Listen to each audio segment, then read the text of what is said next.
কেরালাতে বামপন্থী সরকার ক্ষমতায়। অতীতে এক সময় কেরালা সহ পশ্চিমবঙ্গ এবং ত্রিপুরাতে বামেদের রাজ থাকলেও বর্তমানে গোটা ভারতবর্ষের মধ্যে শুধুমাত্র কেরালাতেই বাম সরকার রয়েছে। এই পরিস্থিতিতে কেরালার বাম সরকারের বিভিন্ন গণমুখী সিদ্ধান্ত বাস্তবায়নে কেন্দ্রীয় সরকার ইচ্ছে করে বা পরিকল্পনা করে প্রতিবন্ধকতা তৈরি করছে। সাংবিধানিকভাবে আর্থিক প্রতিবন্ধকতার নতুন নতুন ক্ষেত্র তৈরি করছে এই অভিযোগ বামেদের। এই অভিযোগে আজ ত্রিপুরা রাজ্যে বামপন্থী বিভিন্ন গণসংগঠন সমূহ যৌথভাবে প্যারাডাইজ চৌমুহনীতে পথসভা সংঘটিত করে।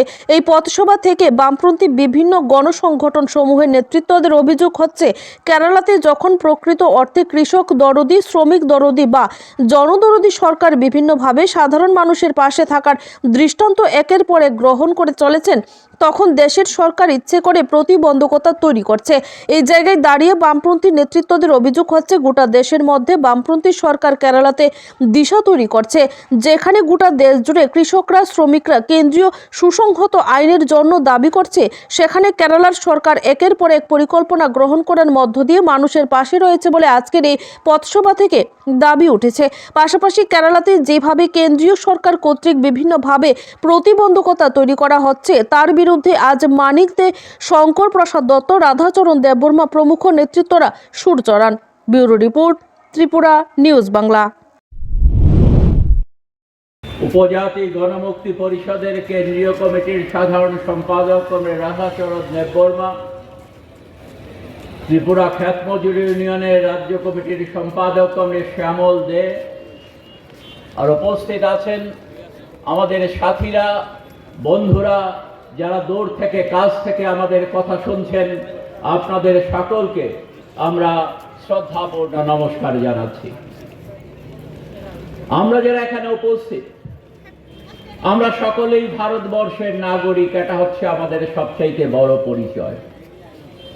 আর এই ভারতবর্ষের একজন নাগরিক হিসেবে ভারতবর্ষের এক প্রান্ত থেকে অপর প্রান্তে আমাদের যে 140 কোটির উপর মানুষ বসবাস করেন, এই মানুষরা ভালোভাবে বেঁচে বর্তে থাকুন, এই মানুষদের উন্নতি বিধান ঘটুক এবং তার মধ্য দিয়ে গোটা ভারতবর্ষ জগৎ সভায় শ্রেষ্ঠ আসন লোক, এই যে আকুতি একজন মানুষ হিসেবে, ভারতবর্ষের নাগরিক হিসেবে, এই আকুতি, এই আগ্রহ, এই আকাঙ্ক্ষায় তাড়িত হয়ে আমরা আজকে এখানে আপনাদের সামনে উপস্থিত হয়েছি।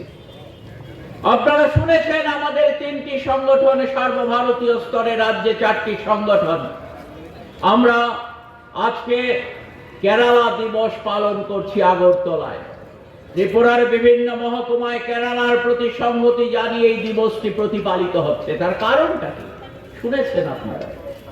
ভারতবর্ষের নাগরিক হিসেবে আমি আপনি উত্তর পূর্বাঞ্চলের এই প্রত্যন্ত ত্রিপুরায় বসবাস করতে পারি, কিন্তু ভারতবর্ষের দক্ষিণ প্রান্তে যে রাজ্যটি ভারতবর্ষের মধ্যে জ্ঞান, বিজ্ঞান, সভ্যতায় অন্য অনেক রাজ্যকে পার হয়ে এগিয়ে গেছে, সেই রাজ্যের প্রতি আজকে ভারতবর্ষের কেন্দ্রীয় সরকারের আর্থিক অবরোধ এবং এই রাজ্যকে ভাতে মারার যে চক্রান্ত করছে, তারই প্রতিবাদে ভারতবর্ষের জনগণের কাছে আমরা আমাদের আর্জি পেশ করতে এসেছি, যাতে জনগণ কেন্দ্রীয় সরকারের এই চক্রান্ত, কেরালার জনগণের প্রতি, কেরালার সরকারের প্রতি অবরোধ, তার বিরুদ্ধে যাতে ভারতবর্ষের জনগণ প্রতিবাদে সামিল হন, তাদের মাথা তুলে কথা বলেন, এই আহ্বান আমরা আমাদের দেশের জনগণের কাছে সর্বত্র এ ধরনের সভা করে আমরা জানাবার চেষ্টা করছি।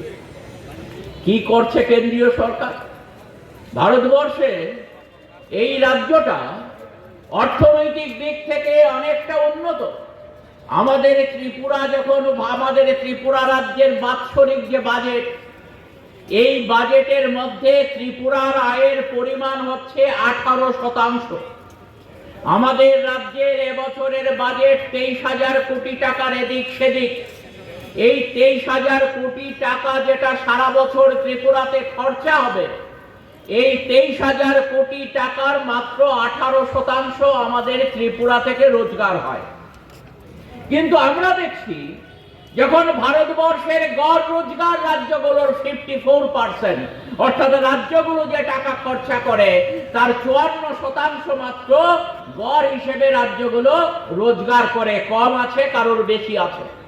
কিন্তু এই জায়গায় দাঁড়িয়ে কেরালা এমন একটা রাজ্য যে তারা নিজেদের রাজ্যে থেকে রোজগার করে, তারা যা খরচা করে সারা বছর তার 62% টাকা কেরালা নিজেরা